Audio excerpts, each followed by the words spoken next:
El sonido de las trompetas aún no ha comenzado a resonar en el cielo, y sin embargo la tierra ya tiembla bajo el peso de un misterio que se acerca con pasos invisibles. El Apocalipsis no es un libro muerto encerrado en páginas amarillentas, sino un espejo ardiente donde cada generación contempla su destino. Juan, en la isla de Patmos, no escribió fantasías para entretener mentes curiosas. Escribió advertencias para hombres y mujeres que algún día se encontrarían frente a la decisión más trascendental de la historia: permanecer fieles al Dios creador o rendir sus corazones a un sistema de poder que se levanta contra él. Ese sistema recibe en la profecía un nombre temible: la bestia. Y lo que la distingue no es solamente su violencia o sus símbolos, sino la marca con la que sella a quienes se entregan a su dominio. La visión de Apocalipsis 13 nos transporta a un escenario de tinieblas donde surge del mar una bestia con 7 cabezas y 10 cuernos, reflejo de imperios que antes dominaron la historia y que ahora convergen en un poder final. Este monstruo no solo recibe autoridad del dragón, sino que reclama adoración universal, y en la medida en que su autoridad crece, impone una señal, una marca, que define a quién pertenece cada ser humano. No se trata de un simple detalle técnico, ni de un rumor sensacionalista, como los que circulan en redes sociales sobre microchips o tatuajes secretos. La Escritura nos muestra que el núcleo de la marca está en la lealtad, en el culto, en el corazón. El drama es espiritual antes que tecnológico, eterno antes que pasajero. Pero el Apocalipsis no se limita a describir símbolos oscuros, también abre ventanas hacia la esperanza. En contraposición a la marca de la bestia, está el sello de Dios, grabado no en la piel, sino en la frente como señal de pertenencia al Creador. 2 marcas, 2 lealtades, 2 caminos que se bifurcan. Esta es la tensión que late detrás de cada palabra del capítulo. ¿Quién gobierna tu mente y tu alma? ¿A quién entregas tu adoración? ¿Qué marca determinará tu destino eterno? La profecía no admite neutralidad. Quien rehúsa el sello de Dios inevitablemente quedará expuesto a la marca de la bestia, porque en la guerra cósmica no existen zonas grises. Muchos, en la comodidad de su vida cotidiana, creen que el Apocalipsis habla de un futuro distante, de eventos que solo vivirán generaciones por venir. Sin embargo, los signos que nos rodean gritan lo contrario: sistemas políticos que buscan controlarlo todo, estructuras económicas que amenazan con excluir a los que no se alineen, ideologías que moldean conciencias a fuerza de propaganda, poderes religiosos que reclaman obediencia por encima de la palabra de Dios. Todo ello nos acerca a la crisis profética anunciada. Nadie podrá comprar ni vender si no lleva la marca. Y si hoy parece exagerado, mañana será evidente. Lo que Apocalipsis describe no es un cuento, es la radiografía de un mundo que ya se encamina hacia el control absoluto. Imagínate un instante en el que tu fe determine no solo tus convicciones privadas, sino tu posibilidad de alimentar a tu familia, de sostener tu trabajo, de participar en la sociedad. Ese es el escenario que Apocalipsis 13 pinta con crudeza: un sistema global que mezcla religión, economía y poder político para exigir rendición total. No se trata de un detalle superficial, se trata del desenlace del gran conflicto entre Cristo y Satanás. Y mientras la bestia extiende su marca, el Creador levanta a un pueblo que lleva en su frente su sello, un pueblo que ha decidido que, aunque cueste todo, permanecerá fiel a aquel que los redimió con sangre en la cruz. Por eso este video no es un ejercicio intelectual, ni un entretenimiento pasajero. Es un llamado urgente a despertar, a reconocer que lo que está en juego no es una opinión más ni un rumor de conspiración, sino tu propia eternidad. El enemigo trabaja con astucia disfrazando su marca de modernidad, de seguridad, de progreso, de inclusividad. Pero detrás de esos disfraces palpita el mismo espíritu de rebelión que en el Edén susurró: seréis como dioses. Aceptar la marca de la bestia no siempre lucirá como un acto grotesco. Muchas veces se parecerá a un gesto inocente de conformidad, a una elección aparentemente práctica, y sin embargo, cada paso de sumisión a ese poder es un paso hacia la ruina eterna. Frente a esto, Dios no guarda silencio. Su sello se derrama sobre los que eligen obedecerle por amor, sobre los que reciben su palabra en el corazón y se mantienen firmes aun cuando el mundo entero se incline ante la presión de la bestia. No es un sello visible al ojo humano, sino una obra interior del Espíritu Santo que transforma la mente y el carácter. Mientras el dragón usa la fuerza, el Creador usa el amor. Mientras la bestia amenaza, Cristo promete vida eterna. Mientras el mundo ofrece una marca que condena, Dios ofrece un sello que salva. Hoy, antes de profundizar en la profecía, quiero que entiendas algo. Esta decisión es personal. Nadie podrá escoger por ti. Ni tu familia, ni tus amigos, ni tu iglesia podrán determinar la marca que llevarás. Serás tú, en la intimidad de tu conciencia, quien decida si el sello de Dios gobierna tu vida o si la marca de la bestia la somete. El Apocalipsis no es un relato para asustar, es un mensaje para preparar, para sacudir corazones dormidos y abrir los ojos a una realidad espiritual que pronto será visible para todos. Este es el momento de despertar. No esperes a que la crisis se manifieste en toda su intensidad para decidir de qué lado estás. La fidelidad no se improvisa, se forja día tras día en las elecciones pequeñas que revelan tu lealtad. Cada oración sincera, cada decisión de obedecer la palabra, cada acto de integridad en un mundo corrupto, es una chispa que marca tu vida con el sello del Altísimo. Y cuando llegue la prueba final, esas pequeñas chispas se encenderán en una llama de fidelidad inquebrantable. Por eso, mientras escuchas este mensaje, quiero invitarte a unirte en una declaración pública de fe. Escribe en los comentarios: quiero el sello de Dios. No es un simple gesto digital, es un símbolo de tu decisión de permanecer del lado del Creador, de sellar tu vida con su Espíritu, de proclamar que cuando el mundo elija la marca de la bestia, tú levantarás tu rostro hacia el cielo y dirás: mi adoración pertenece al Dios eterno. Hazlo ahora, porque cada palabra de fidelidad es una semilla que germina en tu corazón y te prepara para el día final. Bloque 2. El mapa profético de Apocalipsis 13. El capítulo 13 del Apocalipsis se levanta como una tormenta sobre el horizonte profético. No se trata de un pasaje más en la Biblia, sino de una de las descripciones más densas y aterradoras del poder del mal en acción, desplegando su estrategia final contra la humanidad. Juan, el discípulo exiliado en Patmos, contempla con asombro y temor cómo de las aguas agitadas del mar emerge una bestia gigantesca. Sus 7 cabezas y 10 cuernos son símbolos cargados de historia y significado, ecos de las visiones de Daniel que relataban los imperios que se alzaron contra el pueblo de Dios a lo largo de los siglos.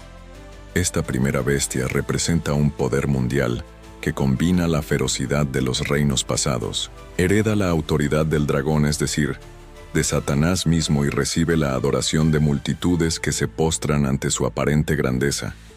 Es el primer actor en este drama cósmico, un actor que encarna el sistema religioso y político que buscará someter la conciencia de los hombres. Pero la visión no termina allí. Cuando parece que la tierra no puede dar a luz a algo más monstruoso, Juan contempla cómo surge otra figura, esta vez desde la tierra. La segunda bestia, distinta de la primera en apariencia, pero unida en propósito, habla como un dragón, aunque parece inofensiva al inicio, semejante a un cordero. Esta contradicción es esencial.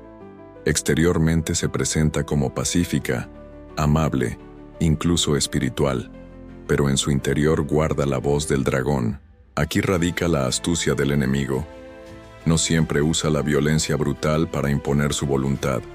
Muchas veces utiliza disfraces de piedad, apariencias de justicia, retórica de paz y seguridad.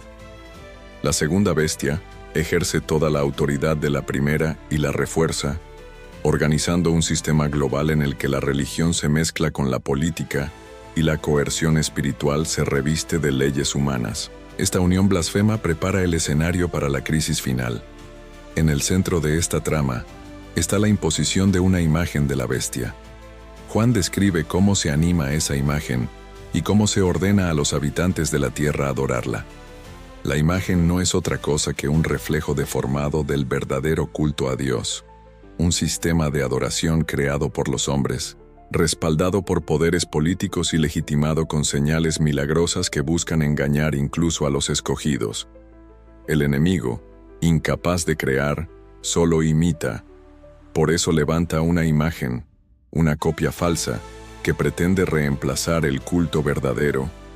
Así como en Daniel 3 Nabucodonosor levantó una estatua de oro y exigió adoración absoluta bajo amenaza de muerte, en el tiempo del fin se levantará un sistema mundial que exigirá rendición de conciencia, so pena de exclusión económica y persecución. El mapa que Apocalipsis 13 despliega es inquietante porque no se limita a símbolos antiguos. Describe mecanismos universales que siguen vigentes en nuestra era.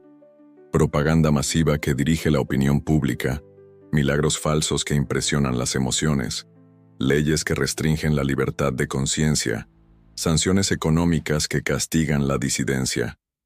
Nadie podrá comprar ni vender sin someterse a la marca. Este control total no es un simple detalle, sino la manifestación de un sistema que abarca todos los aspectos de la vida humana, desde lo espiritual hasta lo material, desde lo íntimo hasta lo social. El texto revela que la lucha final no se librará solo en templos o parlamentos, sino en la misma conciencia de cada ser humano. La bestia del mar, la bestia de la tierra y la imagen conforman un tríptico oscuro, un falso reflejo de la Trinidad divina. Así como el Padre, el Hijo y el Espíritu Santo actúan en unidad para redimir, así también el dragón, la bestia y su imagen actúan en unidad para condenar. Es una parodia blasfema de lo santo, un engaño diseñado para confundir a las naciones, y quienes no comprendan este mapa profético se verán arrastrados por la corriente de la multitud que, fascinada por milagros y promesas de seguridad, entregará su lealtad a la bestia sin siquiera darse cuenta de que renuncia al Dios verdadero. Este capítulo, entonces, no es un simple aviso apocalíptico, es un plano estratégico del enemigo. Nos muestra con claridad las piezas que Satanás moverá en el tablero del mundo. Un poder mundial que exige adoración, un aliado que aparenta piedad mientras habla como dragón, una imagen que impone conformidad y una marca que divide a la humanidad en dos bandos irreconciliables. Este mapa no debe ser ignorado ni minimizado, porque es la advertencia de Dios para que su pueblo esté preparado. Así como un viajero estudia los caminos antes de emprender su marcha, así también el creyente debe comprender estas profecías para no perderse en medio de la crisis que se avecina. El Apocalipsis 13 revela que el conflicto final no será sobre armas, fronteras o riquezas, sino sobre adoración. ¿Quién recibirá tu lealtad? ¿A quién reconocerás como autoridad suprema de tu vida? El mapa profético muestra que el mundo entero se inclinará ante la bestia, excepto aquellos que han sido sellados por Dios. Y ese pequeño grupo, aunque despreciado y perseguido, permanecerá firme porque conoce la voz del buen pastor y no sigue la voz del extraño. Este contraste radical entre mayoría y minoría es parte de la advertencia. La verdad no siempre será popular. La fidelidad a Dios no siempre será reconocida, pero será recompensada con vida eterna. Por eso, al contemplar este mapa profético, no debemos llenarnos de miedo, sino de discernimiento. El propósito de la visión no es paralizar al pueblo de Dios, sino despertarlo. El enemigo ya ha dibujado su estrategia, y Dios, en su misericordia, nos la revela por anticipado. La bestia del mar, la bestia de la tierra y la imagen no son piezas de un rompecabezas imposible, sino señales claras de hacia dónde se dirige el mundo. Y cada uno de nosotros debe decidir: ¿caminaré con la multitud que se somete a la marca? ¿O me uniré al pequeño grupo que guarda los mandamientos de Dios y la fe de Jesús? Bloque 3. la marca y su verdadero significado. Cuando Juan escribió en Apocalipsis 13 que todos, pequeños y grandes, ricos y pobres, libres y esclavos, recibirían una marca en la mano o en la frente, no estaba hablando de un símbolo superficial ni de un artefacto mecánico. La palabra griega usada en el texto es charagma, un término cargado de historia y de implicaciones espirituales. En el mundo romano, charagma se refería a un sello, una estampa, una señal grabada que certificaba pertenencia o lealtad. Era usada para marcar monedas con la imagen del emperador, para certificar documentos oficiales o incluso para identificar esclavos con la señal de su dueño. Cada vez que un ciudadano romano sostenía una moneda con la efigie de César, tenía en sus manos un charagma, un recordatorio tangible de a quién debía lealtad, no solo política sino también religiosa, porque el culto imperial se mezclaba con la vida cotidiana. Así, cuando Juan describe a la bestia imponiendo un charagma, sus oyentes originales entendían que no se trataba simplemente de una señal externa, sino de un símbolo de dominio, de obediencia, de identidad pública. La marca, entonces, no debe reducirse a la caricatura de un microchip o de un código de barras, como muchos rumores modernos han querido imponer. La Biblia nos enseña que la marca es más profunda, es la externalización visible de una lealtad interior. Por eso aparece en la frente o en la mano.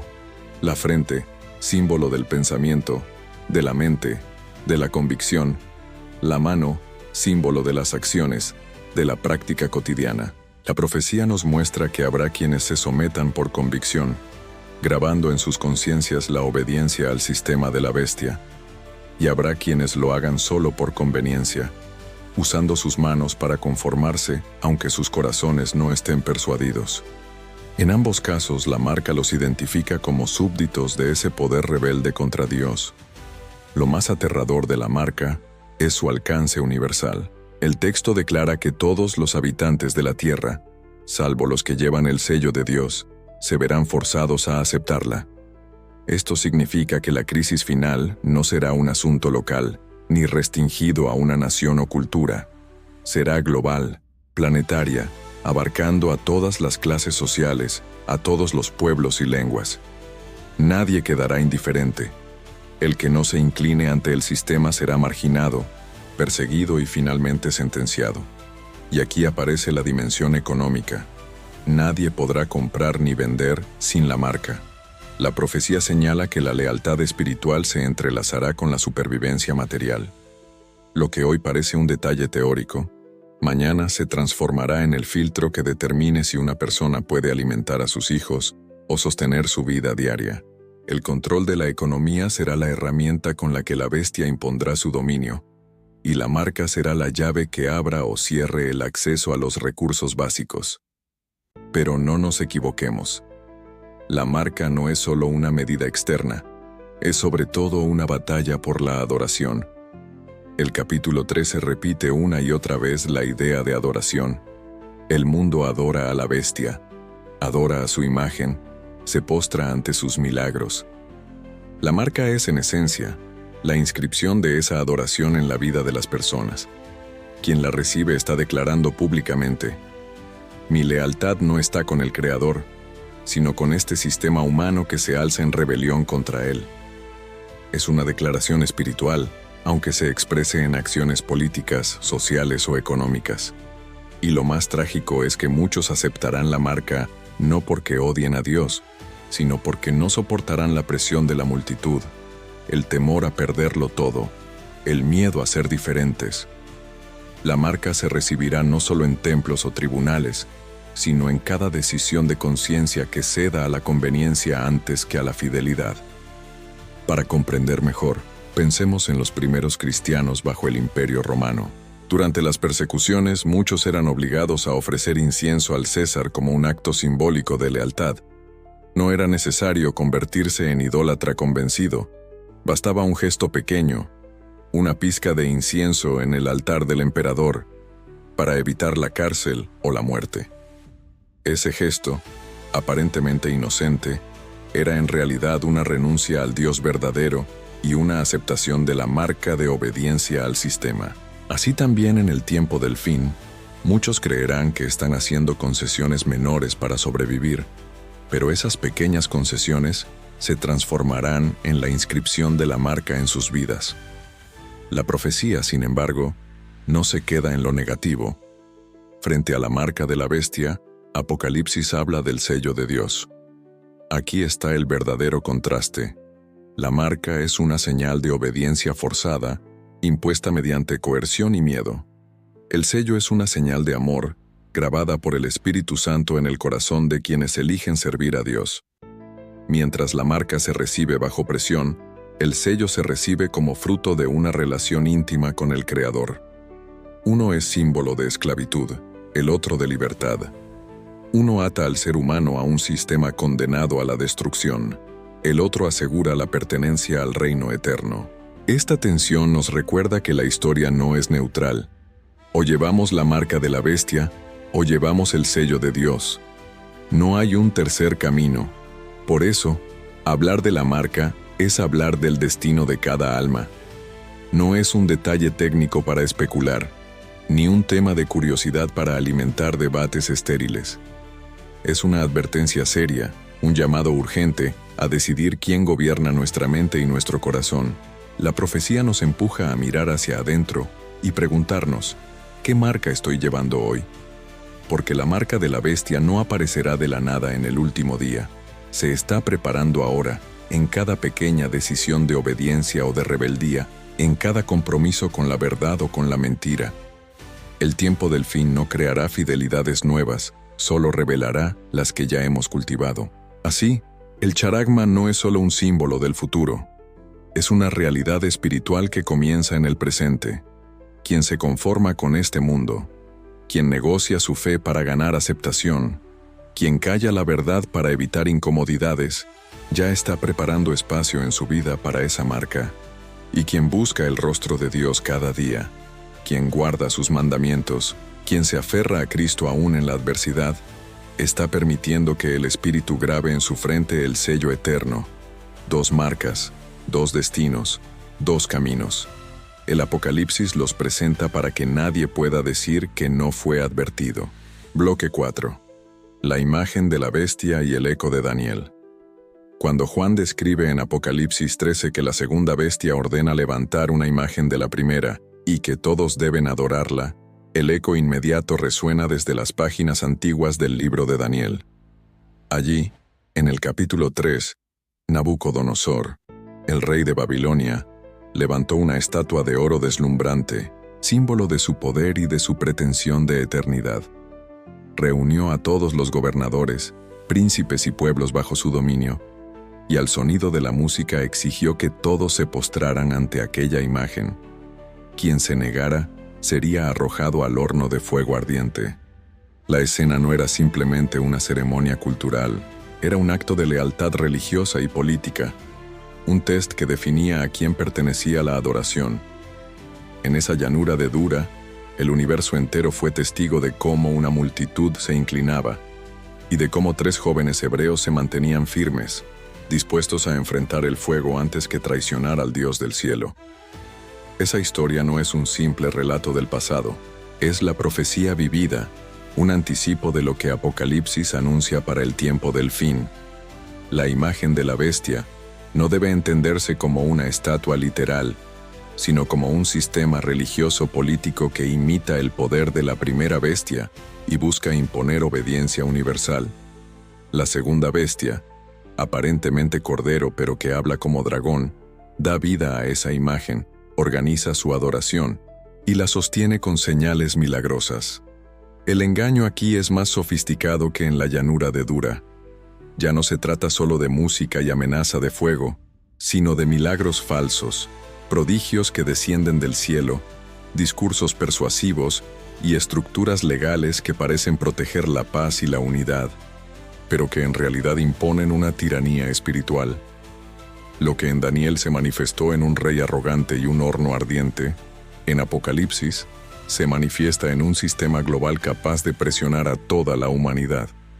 El patrón es el mismo: adoración forzada, amenaza de castigo, Exclusión de quienes permanecen fieles. Lo más inquietante de la imagen es que no aparece como un enemigo frontal de la religión, sino como un sustituto del verdadero culto. La imagen de la bestia es un reflejo distorsionado del Evangelio, un sistema que utiliza símbolos de piedad para atraer multitudes pero que carece de la verdad del Cordero. Es una religión adulterada que mezcla la palabra con tradiciones humanas, la adoración con la conveniencia, la verdad con la mentira. Por eso es tan peligrosa. No seduce a través del ateísmo descarado, sino a través de la apariencia de espiritualidad. Quienes no están firmemente arraigados en la Escritura serán fácilmente arrastrados, pensando que sirven a Dios cuando en realidad se postran ante un ídolo moderno.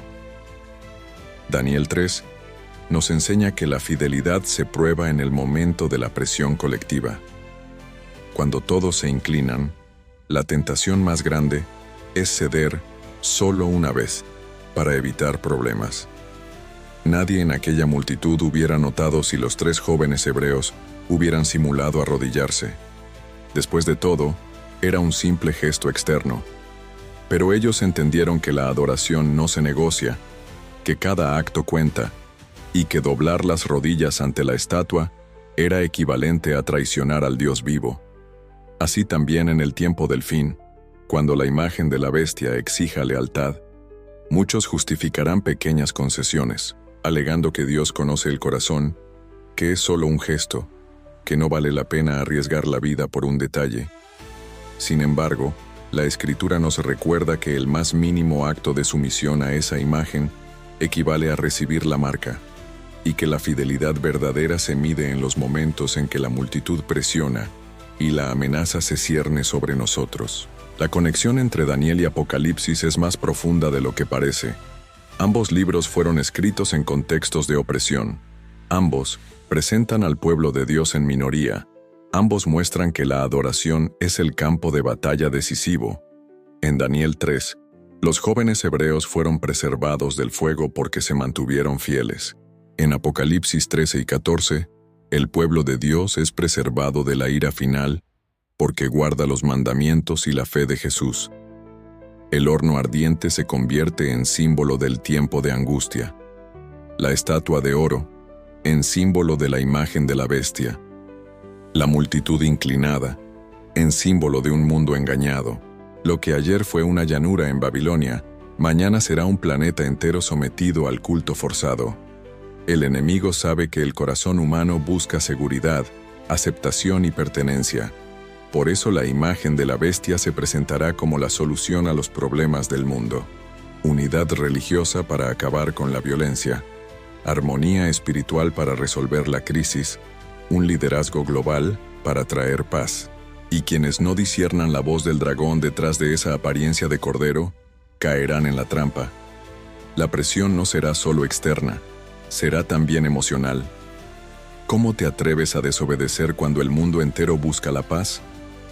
¿Cómo puedes ser tan obstinado cuando todos se inclinan? La fidelidad a Dios será vista como rebeldía y la sumisión a la bestia como virtud. La inversión de valores será total, y en ese ambiente, la adoración verdadera será un acto contracultural y peligroso. Aquí es donde la historia de Daniel brilla como faro.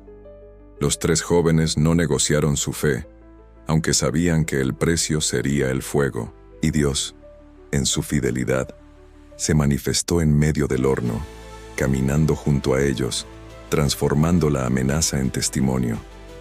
Así también en el tiempo del fin, el pueblo de Dios no estará solo. Aunque la imagen de la bestia levante su sombra sobre toda la tierra, aunque las amenazas se multipliquen, aunque la persecución arrecie, el Cordero estará con los suyos, sellando sus frentes, fortaleciendo sus corazones, preservando su fe.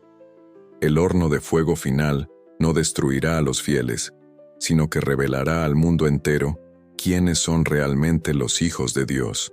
Bloque 5. El número 666 y el misterio de la imperfección. En el corazón del capítulo 13 del Apocalipsis, después de describir a la bestia del mar, a la bestia de la tierra, a la imagen y a la imposición de la marca, Juan introduce un detalle que ha intrigado, confundido y hasta obsesionado a generaciones enteras: el número de la bestia. Aquí hay sabiduría, dice el texto. El que tiene entendimiento, cuente el número de la bestia, pues es número de hombre, y su número es 666. Desde que estas palabras fueron escritas, millones han intentado descifrar su significado. Algunos lo han vinculado con líderes políticos de su tiempo, otros con instituciones religiosas, otros incluso con códigos ocultos en sistemas económicos. Se han publicado libros, se han grabado películas, se han tejido teorías conspirativas, todo en torno a estas 3 cifras. Pero más allá del sensacionalismo, el número 666 guarda un mensaje teológico profundo que debemos comprender en el marco de la profecía, no en el terreno del morbo. Para empezar, debemos reconocer que existen variantes textuales en los manuscritos antiguos. La mayoría de las copias del Apocalipsis registran 666, pero un papiro hallado en Egipto, conocido como P-115, conserva el número 616. Esta discrepancia no invalida el mensaje, sino que revela que los primeros cristianos entendían el número como un código simbólico más que como una cifra matemática literal. En ambos casos, 666 o 616, el énfasis está en identificar un patrón, una esencia, una naturaleza que caracteriza a la bestia, y ese patrón está asociado con la imperfección, con el intento humano de alcanzar la plenitud divina sin lograrlo jamás. En la Biblia, el número 7 simboliza plenitud, perfección, consumación. Dios creó el mundo en 6 días y lo coronó con el 7º día, el sábado, como señal de reposo y totalidad. 7 son las trompetas, 7 los sellos, 7 las plagas finales. El 7 marca la huella de la obra divina. En contraste, el 6 es el número que se queda corto, que nunca llega a la plenitud. 6 días de trabajo sin reposo, 6 escalones hacia la eternidad que nunca alcanzan el 7º. El 6 es el esfuerzo humano desconectado de Dios, la obra incompleta, la imperfección repetida. Y cuando ese 6 se repite 3 veces, 666, la imperfección se multiplica, se absolutiza, se convierte en un proyecto humano que pretende ocupar el lugar de la Trinidad, pero que no logra más que parodiarla. Así, el 666 se revela como el símbolo de la rebelión total, de la humanidad intentando erigirse como Dios, pero quedando eternamente corta.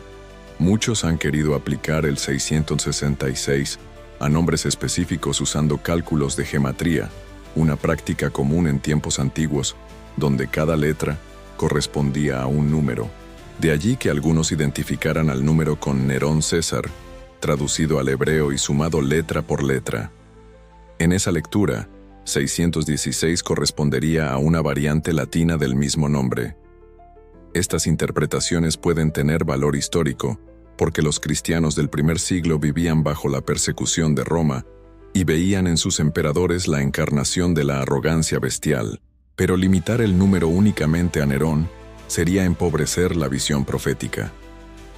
El 666 no se agota en un individuo del pasado, sino que encarna un principio que se manifiesta en todo sistema que se levanta contra Dios, en todo poder que exige adoración, en toda institución que usurpa el lugar del Creador. El 666 es más que un cálculo, es el sello de la arrogancia humana en oposición a lo divino. Aquí radica la trampa mortal del enemigo. Mientras el pueblo de Dios recibe un sello invisible en la frente, obra del Espíritu Santo en la mente y el carácter, los seguidores de la bestia llevan un número que los identifica con un sistema condenado a la derrota. Y este número no necesita tatuajes ni implantes. Se revela en la vida, en las decisiones, en la orientación del corazón. El que vive buscando poder sin Dios, el que se rinde a la presión del sistema para comprar y vender, el que adora la seguridad que ofrecen los hombres antes que la fidelidad al Creador, ya está inscribiendo en su vida el número de la bestia. No se trata de descifrar acertijos numéricos, sino de discernir a quién se parece nuestro carácter, al Dios eterno que completa su obra en nosotros o al sistema humano que siempre se queda corto. El 666 es, en última instancia, un número de falsificación. Representa un sistema que quiere imitar lo divino, pero que fracasa en cada intento. Es la Trinidad de la imperfección, la santa parodia del dragón. El Padre verdadero se revela en plenitud de amor. El dragón imita con tiranía. El Hijo verdadero ofrece redención en la cruz. La bestia ofrece poder a cambio de adoración. El Espíritu verdadero sella con santidad. La imagen de la bestia marca con coerción. Y en cada intento de suplantar lo santo, el enemigo tropieza, quedando marcado con el número de su fracaso eterno. 666. El mensaje es claro. La bestia nunca alcanzará la perfección. Siempre será un proyecto humano roto, un reflejo deformado, un eco vacío de lo verdadero. Lo más solemne es que el texto dice, aquí hay sabiduría. El número no es dado para satisfacer curiosidades, sino para llamar a la reflexión profunda. Se necesita sabiduría espiritual, discernimiento celestial, para comprender que la lucha no se trata de códigos secretos ni de matemáticas ocultas, sino de lealtad, adoración y fidelidad. La sabiduría no consiste en señalar a tal o cual líder como la bestia, sino en reconocer que todo sistema que aparta de Dios, que exige rendición de conciencia, que coloca a los hombres en el lugar del Creador, está marcado con el 666. Y la verdadera sabiduría consiste en mantenerse apartado de esos sistemas, abrazando al Cordero que lleva a su pueblo hacia el monte de Sión. Por eso, cuando oímos hablar del 666, no debemos alimentar el miedo, sino la vigilancia. No debemos caer en el morbo de las conspiraciones, sino en la seriedad de la preparación espiritual. El número de la bestia no es un acertijo que resolveremos en un tablero de gematría, sino un llamado a decidir a quién servimos. ¿Llevaremos el sello de Dios en nuestras frentes, reflejando su carácter de amor y justicia? ¿O llevaremos el número de la bestia en nuestra vida, repitiendo la imperfección humana hasta el infinito? La decisión no se tomará en el futuro, se está tomando hoy, en cada elección, en cada acto de fidelidad o de conformidad. Y la profecía nos recuerda que el 666, lejos de ser un misterio inofensivo, es la señal del destino eterno de aquellos que eligen la rebelión antes que la redención. Bloque 6. El sello de Dios contra la marca de la bestia. El Apocalipsis no solo describe el lado oscuro del conflicto, sino que también ilumina la senda de aquellos que se mantendrán fieles hasta el fin. Si la marca de la bestia representa obediencia forzada, sumisión a la mentira y esclavitud al sistema del dragón, el sello de Dios es el reflejo perfecto de la fidelidad, la verdad y la libertad en Cristo. En el centro del conflicto cósmico, no hay tres bandos ni posturas intermedias. Hay dos señales, dos sellos, dos pertenencias. Quien rehúsa la marca, inevitablemente será identificado con el sello, y quien rehúsa el sello, quedará bajo la marca. La profecía es clara. No habrá neutrales cuando llegue el clímax del gran conflicto. El sello de Dios no es un tatuaje, ni un código secreto, ni un amuleto místico. Es la obra interior del Espíritu Santo que transforma la mente y el carácter de los que se rinden al Creador. El profeta Ezequiel ya había hablado de un sello en la frente de aquellos que suspiraban y gemían por las abominaciones en Jerusalén. Pablo en sus cartas habló de ser sellados por el Espíritu hasta el día de la redención. Y Juan, en Apocalipsis 7 y 14, describe a los siervos de Dios con el sello del Altísimo en sus frentes, en contraste con los que llevan la marca de la bestia. Mientras la marca identifica a los que han elegido la obediencia al sistema humano, el sello identifica a los que han elegido la obediencia al Dios eterno. El sello, al estar en la frente, muestra que es un acto de convicción, de mente transformada, de fidelidad consciente. Nadie recibe el sello por presión o por miedo. Lo recibe porque ha entregado su vida al Cordero, porque ha permitido que la palabra de Dios penetre hasta lo más profundo de su ser. El sello es el resultado de una relación de amor, no de coerción.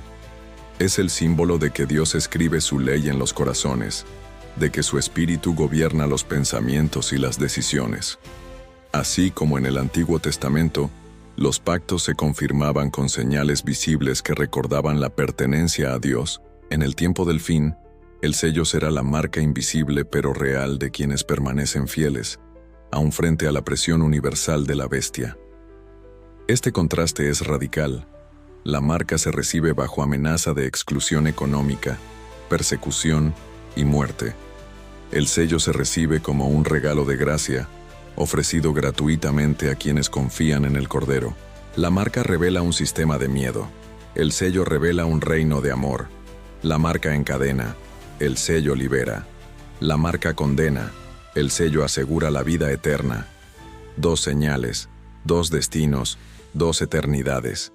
El Apocalipsis nos muestra que no es suficiente evitar la marca. Es imprescindible recibir el sello. No basta con no arrodillarse ante la bestia. Es necesario arrodillarse ante el Cordero. La neutralidad será imposible. Este conflicto es también un espejo del corazón humano. Cada día, en nuestras elecciones pequeñas y grandes, estamos decidiendo qué señal llevaremos. Cuando preferimos la comodidad a la fidelidad, cuando callamos la verdad para evitar problemas, cuando negociamos principios para encajar, estamos entrenando nuestro corazón para aceptar la marca. Y cuando elegimos obedecer aunque cueste, cuando priorizamos la palabra sobre la opinión pública, cuando permanecemos firmes en integridad, estamos permitiendo que el Espíritu nos selle. La gran crisis no fabricará fidelidades nuevas, solo revelará lo que ya hemos cultivado en lo secreto. La profecía también nos recuerda que el sello está ligado a la adoración al Creador. En Apocalipsis 14, el primer ángel proclama: «Temed a Dios y dadle gloria, porque la hora de su juicio ha llegado, y adorad al que hizo el cielo, la tierra, el mar y las fuentes de las aguas». Frente a la imposición de la bestia, Dios llama a adorarle a Él como Creador. Este llamado conecta con el cuarto mandamiento, el único que contiene el sello divino, el nombre de Dios, su autoridad como Creador, y el territorio sobre el cual gobierna. En contraste, la marca de la bestia refleja el rechazo a ese sello, el intento humano de suplantar la autoridad divina con mandatos y tradiciones de hombres. La batalla final será, en esencia, una batalla por la adoración. ¿Honraremos al Creador que hizo los cielos y la tierra, o a la criatura que busca usurpar su trono? En este punto debemos detenernos y reflexionar. ¿Qué señal está marcando nuestra vida hoy? No esperes al decreto final para decidir. La fidelidad no se improvisa en medio de la persecución, se forja día tras día en el silencio de la conciencia, en el tiempo de oración, en la obediencia cotidiana. El sello de Dios no se recibe por accidente, se recibe por decisión. El Espíritu está dispuesto a grabarlo en tu vida, pero no lo hará contra tu voluntad. Debes abrir tu corazón, rendir tu mente, elegir la fidelidad al Creador aunque el mundo entero camine en dirección contraria. El contraste entre el sello y la marca es también el contraste entre dos futuros. Quienes llevan la marca de la bestia son descritos en Apocalipsis 14 como aquellos que beberán del vino de la ira de Dios, derramado sin mezcla, y que no tendrán reposo de día ni de noche. En cambio, quienes llevan el sello aparecen en el monte de Sión, junto al Cordero, cantando un cántico nuevo que solo ellos pueden aprender. Unos llevan sobre sí el signo de la rebelión, otros llevan sobre sí el nombre del Padre. Unos marchan hacia la condenación, otros hacia la vida eterna. Y este contraste no es teórico. Es el retrato de dos caminos reales que se bifurcan delante de ti. Por eso, el llamado de este bloque es claro y urgente. No se trata de un estudio académico ni de un ejercicio de curiosidad. Se trata de tu eternidad. El Espíritu de Dios te está invitando a decidir ahora, a elegir la señal de la vida, a permitir que su sello descanse sobre tu frente. No pospongas esta decisión. Cada día que eliges conformarte con el mundo, tu corazón se acostumbra a la marca. Cada día que eliges obedecer al Creador, tu corazón se prepara para recibir el sello. La batalla está en marcha, y el tiempo de la decisión ha llegado.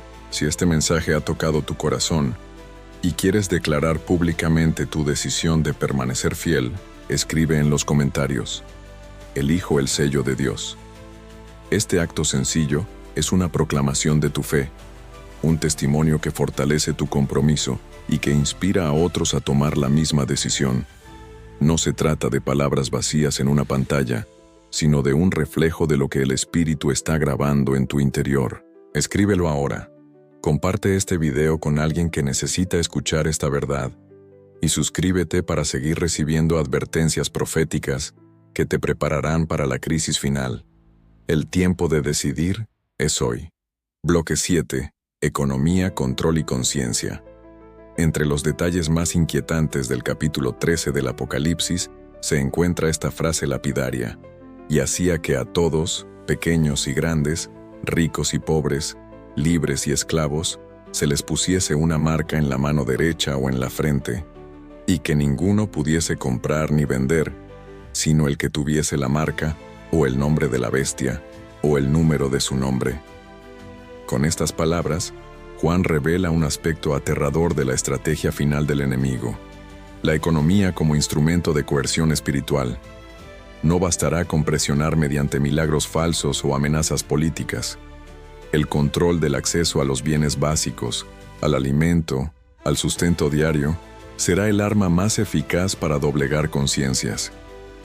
La bestia sabe que el ser humano teme más al hambre de sus hijos que a la cárcel, y por eso atacará en el punto más vulnerable: la subsistencia material. Este aspecto de la profecía conecta con la realidad histórica de los primeros cristianos. En el Imperio Romano, para poder comprar y vender en ciertos mercados, era necesario portar certificados que demostraran haber ofrecido sacrificios al César. Estos documentos, conocidos como libelli, eran una forma de control religioso a través de la economía. Quien se negaba a participar en el culto imperial quedaba automáticamente marginado de la vida comercial. Muchos cristianos fieles fueron perseguidos no solo por negarse a adorar al emperador, sino por no poder integrarse a la vida económica. El Apocalipsis, al retomar este trasfondo, proyecta un escenario aún mayor. En el tiempo del fin, no se tratará de un solo imperio o de una sola ciudad, sino de un sistema global que condicione toda transacción al sometimiento espiritual. La frase, que nadie pueda comprar ni vender, no es una hipérbole. Es la descripción de un poder que entrelaza lo espiritual y lo material, lo político y lo religioso, hasta el punto de hacer de la economía un altar. Imagina un mundo donde las cuentas bancarias, las tarjetas, las monedas digitales y todos los sistemas financieros estén controlados por un marco global que exija obediencia. No será necesario construir hornos de fuego ni coliseos para ejecutar a los fieles. Bastará con cerrarles el acceso a la vida económica. El hambre se convertirá en la hoguera del tiempo del fin, la exclusión social en la espada que corta la fidelidad. Y en medio de esa prueba, la pregunta no será si tienes suficiente dinero, sino si tienes suficiente fe para confiar en el Dios que alimentó a Elías con cuervos, que sostuvo a Israel en el desierto con maná, que multiplicó los panes y los peces para una multitud hambrienta. El enemigo utilizará la economía como cadena porque sabe que la fidelidad muchas veces se compromete por conveniencia. La presión de la multitud no siempre logra doblegar al creyente, pero la presión del estómago vacío, del hijo que pide pan, del anciano que necesita medicinas, será la más dura de resistir. La marca de la bestia se revelará entonces no solo como una señal espiritual, sino como un pasaporte económico. Quien la lleve podrá comerciar, trabajar, alimentar a los suyos. Quien la rechace quedará fuera del sistema, excluido de las transacciones más básicas. El mercado global se transformará en un altar donde la lealtad se compra y se vende. Sin embargo, aquí resplandece el contraste glorioso del Evangelio. Jesús mismo enseñó: no os afanéis diciendo, ¿qué comeremos? ¿O qué beberemos? ¿O qué vestiremos? Porque vuestro Padre Celestial sabe que tenéis necesidad de todas estas cosas. Mas buscad primeramente el reino de Dios y su justicia, y todas estas cosas os serán añadidas. Estas palabras adquieren un peso profético en el contexto de Apocalipsis 13. La fidelidad no se sostendrá con reservas bancarias ni con estrategias humanas, sino con la confianza radical en un Dios que provee. El sello de Dios será la única garantía de sustento en medio de la crisis económica global. Mientras la bestia ofrece pan a cambio de adoración, el Creador ofrece vida eterna a cambio de fidelidad. El texto nos invita a reflexionar sobre nuestra relación actual con lo material. Estamos tan aferrados al dinero, al trabajo, al consumo, que un día seremos incapaces de renunciar a ellos por causa de la fe. ¿O estamos aprendiendo a depender del Creador, a confiar en que Él puede sostenernos aun cuando el sistema nos cierre las puertas? La preparación para el tiempo del fin no consiste en acumular bienes, sino en cultivar confianza. No consiste en aprender a sobrevivir por nuestras fuerzas, sino en aprender a vivir en dependencia del Dios que multiplica lo poco. El sello de Dios no será una garantía de riqueza, pero sí será una garantía de sustento eterno. La dimensión económica de la profecía también desenmascara la estrategia del enemigo: convertir lo necesario en un instrumento de idolatría. Comer, beber, trabajar, comprar, vender, todo lo que forma parte de la vida diaria se transformará en un campo de batalla espiritual. No habrá un rincón neutral. Lo que hoy parece rutinario, pasar una tarjeta, recibir un salario, adquirir un alimento, se convertirá en una prueba de fidelidad. Y el creyente tendrá que decidir: ¿acepto la marca para mantener mi estilo de vida o confío en Dios aunque pierda todo? En este punto, Apocalipsis 14 ofrece la respuesta. Aquí está la paciencia de los santos, los que guardan los mandamientos de Dios y la fe de Jesús. La paciencia, o perseverancia, es la virtud que permitirá al pueblo de Dios resistir la presión económica. No será una resistencia de un día, sino de un estilo de vida formado por la obediencia continua. La fe en Jesús no será una idea teológica, será la fuerza para mirar el hambre a los ojos y decir: mi Redentor vive, y aunque me falte todo, Él me sostendrá. El sistema de la bestia intentará esclavizar la conciencia a través del estómago, pero el Espíritu de Dios recordará a los fieles que no solo de pan vivirá el hombre, sino de toda palabra que sale de la boca de Dios. En el desierto, Israel aprendió que la provisión divina era suficiente cuando no había mercados ni tiendas. En el tiempo del fin, el remanente aprenderá que la palabra y la promesa son más firmes que cualquier sistema económico, y mientras el mundo entero corra tras el permiso de comprar y vender, los fieles esperarán la voz del cielo que diga: venid, benditos de mi Padre, heredad el reino preparado para vosotros desde la fundación del mundo. Bloque 8. La crisis final de adoración y el mensaje de los tres ángeles. El Apocalipsis no nos deja a oscuras frente al dominio de la bestia. Así como el capítulo 13 describe la imposición de la marca, la coerción económica y el engaño universal, el capítulo 14 se abre como un amanecer después de la tormenta, revelando la respuesta de Dios al desafío del enemigo. Allí se presentan los tres ángeles que vuelan en medio del cielo, proclamando mensajes que no son meras advertencias pasajeras, sino la última proclamación del Evangelio antes del cierre de la historia humana.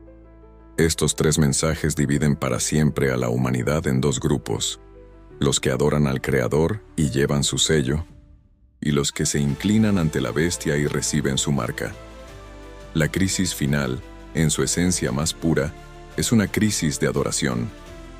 No se trata de economía, ni de política, ni de cultura en primer plano. Todas esas dimensiones son instrumentos. El centro del conflicto es: ¿a quién adorarás?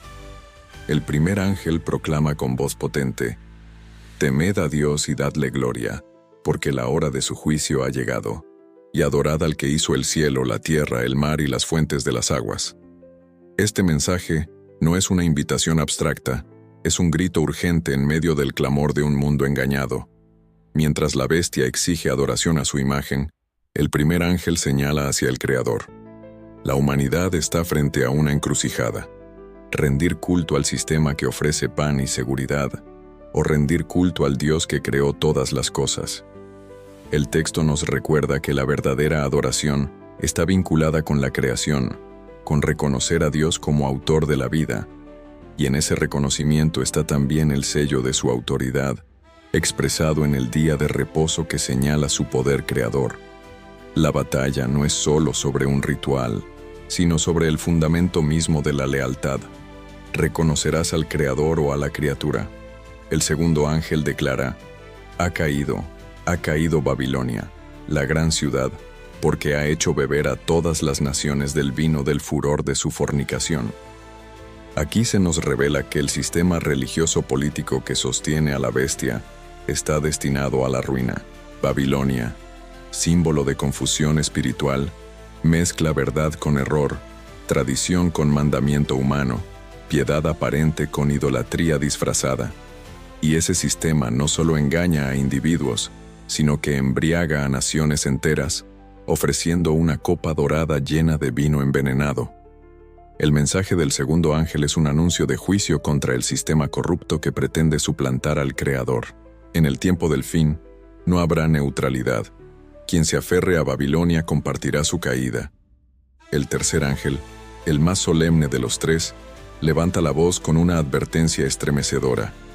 Si alguno adora a la bestia y a su imagen, y recibe la marca en su frente o en su mano, él también beberá del vino de la ira de Dios, que ha sido vaciado puro en el cáliz de su ira, y será atormentado con fuego y azufre delante de los santos ángeles y del Cordero, y el humo de su tormento sube por los siglos de los siglos, y no tienen reposo de día ni de noche los que adoran a la bestia y a su imagen, ni nadie que reciba la marca de su nombre. Estas palabras son las más severas en toda la Escritura, porque declaran que la decisión final tendrá consecuencias eternas. Aceptar la marca de la bestia no será un error pasajero que pueda corregirse después. Será un acto definitivo de lealtad que determinará el destino eterno. Y la advertencia no se dirige solo a ateos o paganos, sino a cualquiera que, en busca de seguridad, se incline ante la imagen y acepte la marca. La respuesta de Dios frente a la crisis no es levantar ejércitos humanos ni ofrecer atajos económicos. Su respuesta es el Evangelio eterno. Mientras la bestia amenaza con hambre y exclusión, Dios ofrece la promesa de vida eterna. Mientras la bestia embriaga con vino de confusión, Dios ofrece la pureza de su verdad. Mientras la bestia marca con coerción, Dios sella con amor. El mensaje de los tres ángeles es la última advertencia de amor divino para un mundo en rebelión. Cada palabra está impregnada de misericordia, porque aún en medio del juicio, Dios busca salvar a los que se vuelvan a Él. La crisis final de adoración se manifestará en lo visible, leyes, decretos, prohibiciones, pero se decidirá en lo invisible, en la conciencia de cada persona. El campo de batalla no será únicamente el mercado ni los parlamentos, será el corazón. Allí, en lo íntimo, se decidirá si rendiremos nuestra adoración al Creador o a la bestia. Por eso, el Apocalipsis concluye esta tríada de mensajes con una descripción de los fieles. Aquí está la paciencia de los santos, los que guardan los mandamientos de Dios y la fe de Jesús. Paciencia no como resignación pasiva, sino como resistencia activa, fidelidad perseverante, carácter probado por el fuego. Este contraste es total.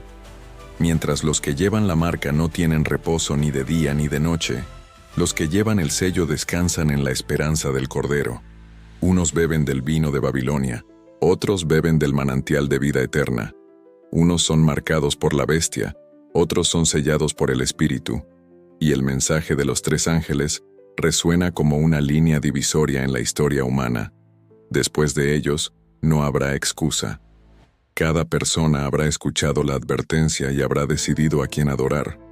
La crisis final no será un espectáculo lejano ni un cuento para asustar niños. Será la realidad más cruda de nuestra generación o de la siguiente. Y cuando llegue, las palabras de estos tres ángeles serán recordadas por quienes eligieron fidelidad y por quienes eligieron conformidad. El mundo entero será dividido, no por nacionalidad, ni por ideología política, ni por clase social, sino por adoración. La pregunta que definirá la eternidad será simple: ¿a quién entregaste tu lealtad? Bloque 9. Falsos milagros y persuasión masiva. Uno de los aspectos más inquietantes de la visión de Juan en Apocalipsis 13 es que la segunda bestia no solo impone leyes y coerción económica, sino que además recurre a señales milagrosas para legitimar su autoridad. El texto dice que hace grandes señales, de tal manera que aún hace descender fuego del cielo a la tierra delante de los hombres. Esta imagen es estremecedora porque conecta directamente con los relatos bíblicos, en los que el fuego descendía como confirmación del verdadero Dios. En el monte Carmelo, el profeta Elías clamó a Jehová, y el fuego bajó del cielo para consumir el sacrificio, demostrando que solo el Señor era Dios y que los profetas de Baal eran falsos. En el Sinaí, el fuego descendió como símbolo de la presencia divina. En Pentecostés, lenguas de fuego reposaron sobre los discípulos como señal de la obra del Espíritu. El fuego del cielo es un símbolo de aprobación divina, de autenticidad celestial, de poder espiritual verdadero. Por eso, cuando Apocalipsis describe a la bestia haciendo descender fuego, no se trata de un mero espectáculo pirotécnico, se trata de una parodia satánica del poder de Dios. El enemigo sabe que el corazón humano se impresiona con lo sobrenatural, que muchos miden la verdad por la magnitud de los milagros y no por la fidelidad a la palabra. Así que imita los prodigios divinos para engañar, fabricando señales que parecen confirmación del cielo, pero que en realidad son trampas infernales. El fuego falso busca sustituir al fuego verdadero. La multitud que en los días de Elías gritó, «Jehová es Dios», al ver el fuego, en el tiempo del fin gritará, «La bestia es Dios», al ver los falsos milagros. Este engaño será masivo y persuasivo, porque los falsos milagros no se limitarán a trucos visuales. Serán prodigios capaces de seducir las emociones, de mover multitudes, de generar la sensación de que el cielo aprueba lo que en realidad es abominación. La segunda bestia, que parece cordero, hablará en nombre de Dios mientras realiza señales que maravillarán a las naciones. Y quienes no estén cimentados en la Escritura, quienes busquen pruebas de fe más en las emociones que en la verdad revelada, serán arrastrados. Jesús ya lo advirtió en Mateo 24. Se levantarán falsos cristos y falsos profetas, y harán grandes señales y prodigios, de tal manera que engañarán, si fuere posible, aún a los escogidos. La batalla final no será solo de leyes, será también de señales. El fuego del cielo en manos de la bestia es la culminación del engaño religioso. El enemigo siempre ha imitado lo sagrado. Imitó el trono de Dios con sus pretensiones en el cielo. Imitó el culto divino con ídolos de oro y plata. Imitó la palabra de Dios con mentiras disfrazadas de verdad. Y en el tiempo del fin, imitará los milagros para seducir a las multitudes. No debemos imaginar estos prodigios como simples trucos de prestidigitación. Serán experiencias sobrenaturales, reales en apariencia, pero impulsadas por el poder de las tinieblas. El Apocalipsis nos advierte que el engaño será tan convincente que quienes no estén sellados por el Espíritu caerán sin remedio. Lo más grave de estos falsos milagros es que apuntarán siempre a legitimar la adoración falsa. El objetivo no es impresionar por impresionar, sino dirigir corazones hacia la imagen de la bestia. Cada prodigio será un sermón visual que dirá, «Este sistema es verdadero, síguelo». La multitud, seducida por lo que ve, ignorará lo que la Escritura declara, la fe se invertirá, ya no será la certeza de lo que se espera, la convicción de lo que no se ve, sino la confianza en lo que los ojos contemplan, aunque contradiga la palabra. La religión de la vista reemplazará a la religión de la fe, y quienes no hayan cultivado oído para la voz del pastor, seguirán el rugido del dragón disfrazado. Este detalle profético también desenmascara una de las grandes debilidades de nuestra generación, el hambre por lo espectacular. Vivimos en una era de imágenes, de pantallas, de sensaciones rápidas. La gente busca experiencias emocionales, pruebas visibles, señales palpables, y el enemigo se aprovecha de esa inclinación. Si ayer logró seducir con filosofías y argumentos, mañana seducirá con milagros y prodigios. El mundo moderno, incrédulo ante la palabra pero fascinado por lo extraordinario, será presa fácil de los falsos fuegos. Quien no se deleita hoy en la voz de Dios, se deslumbrará mañana con los relámpagos de la bestia. El contraste es claro. Mientras la bestia hace descender fuego para engañar, el Espíritu Santo descendió como fuego verdadero para transformar. El fuego falso quema conciencias, el fuego verdadero purifica corazones, el fuego falso dirige hacia la adoración de la criatura, el fuego verdadero eleva hacia la adoración del Creador. El engaño será tan grande que incluso muchos que se llaman cristianos, pero que no aman la verdad, quedarán atrapados. La Escritura dice que Dios enviará un poder engañoso a quienes no recibieron el amor de la verdad. En otras palabras, el que desprecia la palabra hoy, será incapaz de resistir las señales falsas mañana. Aquí radica la lección espiritual de este bloque.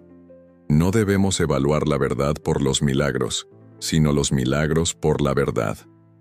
No todo lo que brilla es oro, no todo fuego viene del cielo. La medida de la fidelidad no son las experiencias extraordinarias, sino la obediencia al testimonio de la palabra. El pueblo sellado de Dios será reconocido no por prodigios espectaculares, sino por guardar los mandamientos y la fe de Jesús. Cuando el mundo se incline ante señales visibles, los fieles permanecerán firmes porque su fe no depende de lo que ven, sino de lo que creen. El tiempo del fin será una tormenta de imágenes, de fuegos, de milagros, de emociones colectivas.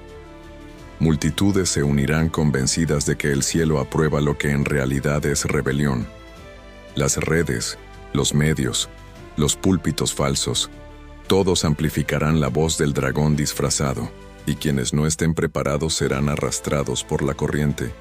Pero habrá un remanente que no se doblegará, no porque sean más fuertes, sino porque han aprendido a discernir la voz de su pastor, porque han cultivado amor por la verdad, porque han recibido el sello del Dios vivo.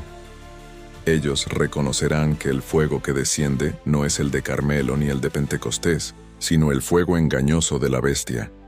Y en lugar de inclinarse, levantarán los ojos al cielo, esperando el fuego verdadero que consumirá toda mentira en la venida gloriosa de Cristo. Bloque 10. Preparación práctica para la crisis final.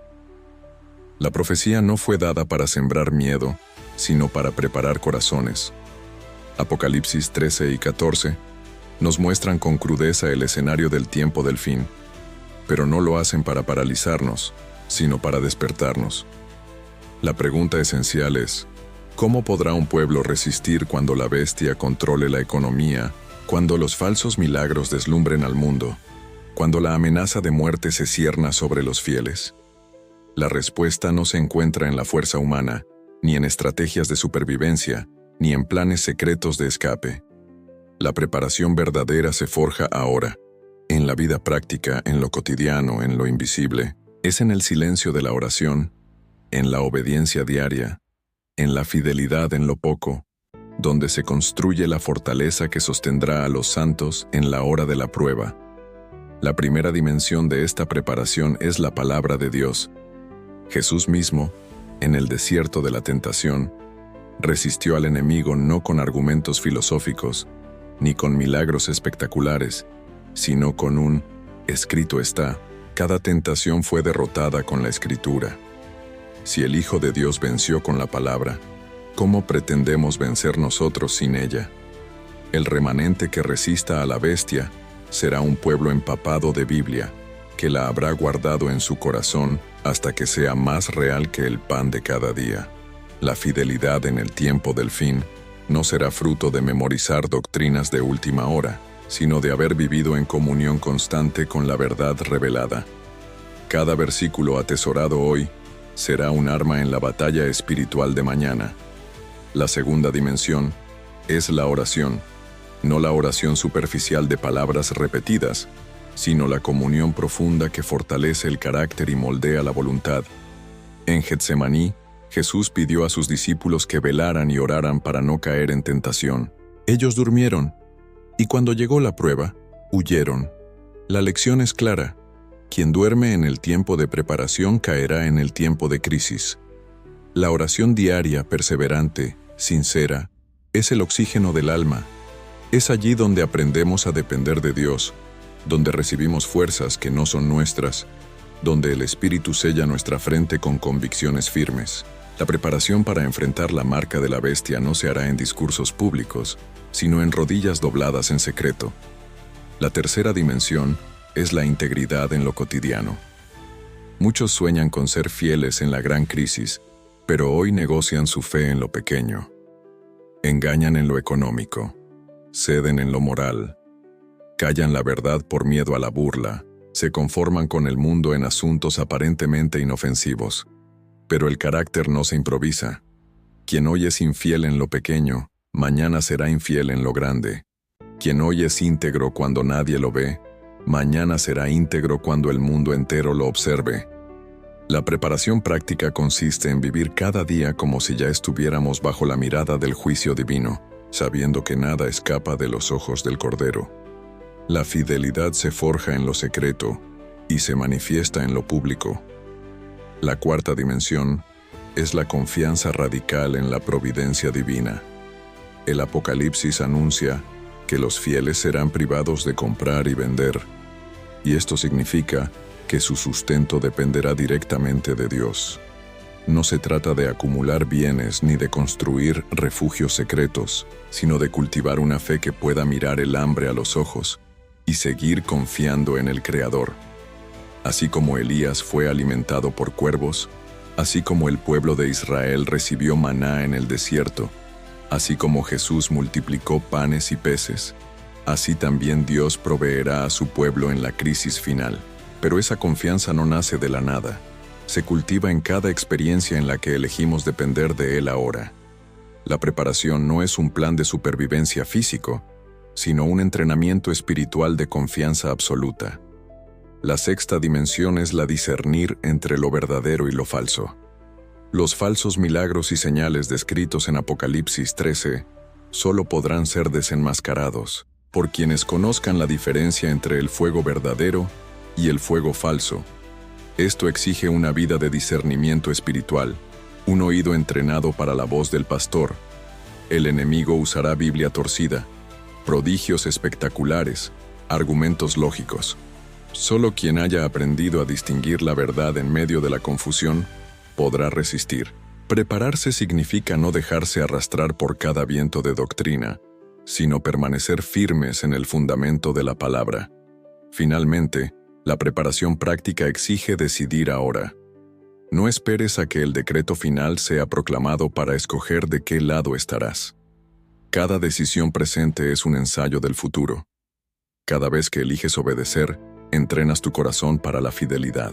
Ves que eliges conformarte, entrenas tu corazón para la marca. El conflicto final no fabricará nuevos caracteres, solo revelará los que ya hemos formado. La preparación no es mañana, es hoy. El Apocalipsis describe al remanente como los que guardan los mandamientos de Dios y la fe de Jesús. Esa es la preparación práctica, obediencia y fe, no una obediencia legalista, sino fruto del amor al Creador. No una fe superficial, sino una confianza que permanece cuando todo se derrumba. Prepararse es vivir cada día con el sello del Espíritu en la frente, sabiendo que la eternidad ya se está decidiendo en cada elección. El Espíritu de Dios te llama a dar un paso ahora. No se trata de acumular información, sino de entregar tu vida. No se trata de especular sobre la marca, sino de dejarte sellar por el Creador. Preparación práctica. No es un plan secreto ni un conocimiento oculto. Es una relación viva con Jesús que transforma todo lo que eres. Bloque 11. Desmontando los mitos sobre la marca de la bestia. A lo largo de los siglos, la profecía de Apocalipsis 13 ha despertado todo tipo de interpretaciones, algunas serias y profundamente bíblicas, otras superficiales y sensacionalistas. En tiempos recientes, se ha vuelto común escuchar que la marca de la bestia será un chip implantado en la piel, un código de barras tatuado en la frente o la mano, una tarjeta digital obligatoria o incluso una aplicación de control masivo. Videos virales, mensajes en cadenas y teorías de conspiración circulan en redes sociales alimentando estas ideas. Sin embargo, aunque estas especulaciones puedan sonar plausibles en una era tecnológica, la Biblia nos advierte que reducir la profecía a un gadget físico es caer en la trampa del enemigo. La marca no es un dispositivo externo, sino un símbolo de lealtad espiritual. Quien se concentre en temer chips o códigos puede terminar ignorando la verdadera advertencia, la rendición de la conciencia y la adoración a un poder humano en lugar del Creador. El texto griego usa el término charagma, que en el mundo romano se refería a sellos, inscripciones o estampas que certificaban lealtad o propiedad.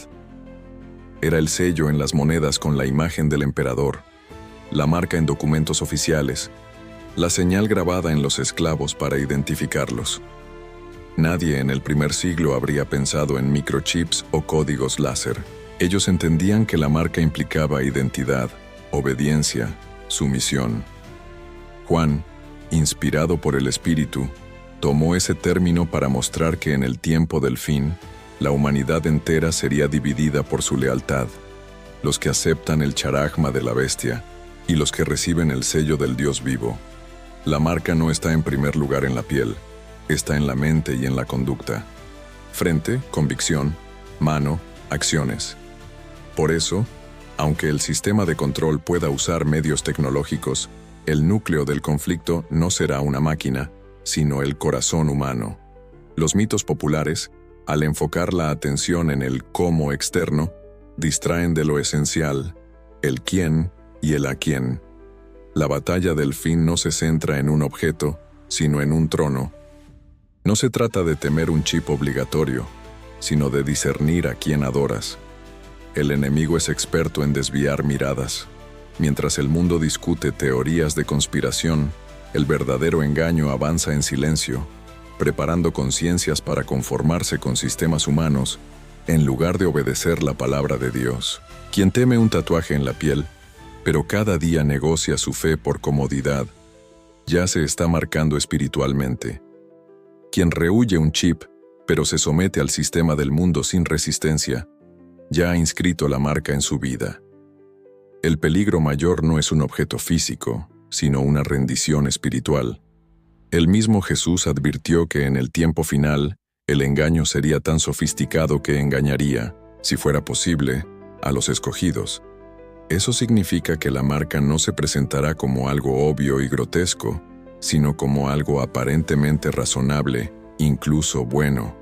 Así como la estatua de Nabucodonosor representaba unidad en el imperio, la imagen de la bestia representará unidad mundial. La presión no vendrá con aspecto de tiranía cruel, sino con apariencia de justicia, de paz, de armonía. Y en medio de ese discurso seductor, la marca se presentará como un requisito lógico, aceptable, incluso beneficioso. Por eso, quien se obsesiona con la idea de chips pierde de vista la sutileza real del engaño, la sustitución de la palabra de Dios por mandamientos de hombres. Muchos preguntan, ¿será pecado tener una tarjeta digital o usar tecnología moderna? La respuesta bíblica es clara, no. Lo que determina la marca no es el objeto, sino la lealtad. Lo mismo ocurre con el sello de Dios. No es un objeto físico, sino un símbolo de obediencia y fidelidad. El sello se manifiesta en una vida marcada por la palabra, por la ley de Dios escrita en el corazón, por la fe de Jesús vivida en el día a día. De la misma forma, la marca se manifiesta en la obediencia al sistema de la bestia, en la aceptación de sus decretos, en la renuncia a la adoración del Creador. La lucha es espiritual, no tecnológica. Desmontar estos mitos es esencial porque muchos creyentes viven en pánico, revisando cada innovación para ver si es la marca. Unos temen la llegada de documentos digitales, otros de chips médicos, otros de avances financieros.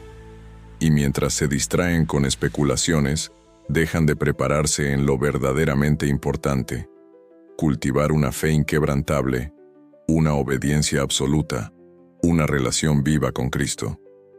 El enemigo sonríe cuando los creyentes se obsesionan con lo externo y descuidan lo interno. El verdadero peligro no es lo que te implanten en la mano, sino lo que permites que gobierne tu mente. Este bloque nos invita a una conclusión clara. La marca de la bestia no es un rumor tecnológico, es una realidad espiritual. Será visible en las decisiones, en la obediencia, en la adoración. Puede utilizar sistemas humanos de control, pero en su esencia es una señal de lealtad. No debemos gastar nuestras fuerzas temiendo inventos, sino preparándonos para resistir en fidelidad. La única protección es el sello del Espíritu Santo en la frente, la certeza de que pertenecemos al Creador. Quien lleva ese sello no será engañado, porque reconocerá que la verdad no depende de prodigios ni de amenazas, sino de la palabra eterna de Dios. Bloque 12. El llamado final. Conságrate antes que sea demasiado tarde. El Apocalipsis no es un libro de misterio para entretener curiosidades. Es un mensaje urgente, una advertencia de amor, una carta sellada desde el cielo dirigida a una humanidad al borde del abismo. Durante 11 bloques hemos contemplado a la bestia que surge del mar, a la que sube de la tierra, a la imagen que reclama adoración, a la marca que divide a la humanidad, al número que simboliza la imperfección multiplicada, a los falsos milagros que deslumbran, al control económico que presiona y al contraste sublime del sello de Dios que protege y preserva a los fieles. Hemos escuchado el eco de Daniel en la llanura de Dura, hemos visto el fuego falso descender, hemos sentido la presión de un mundo que se inclina. Y ahora, en este último bloque, la pregunta no es teórica ni simbólica. La pregunta es personal.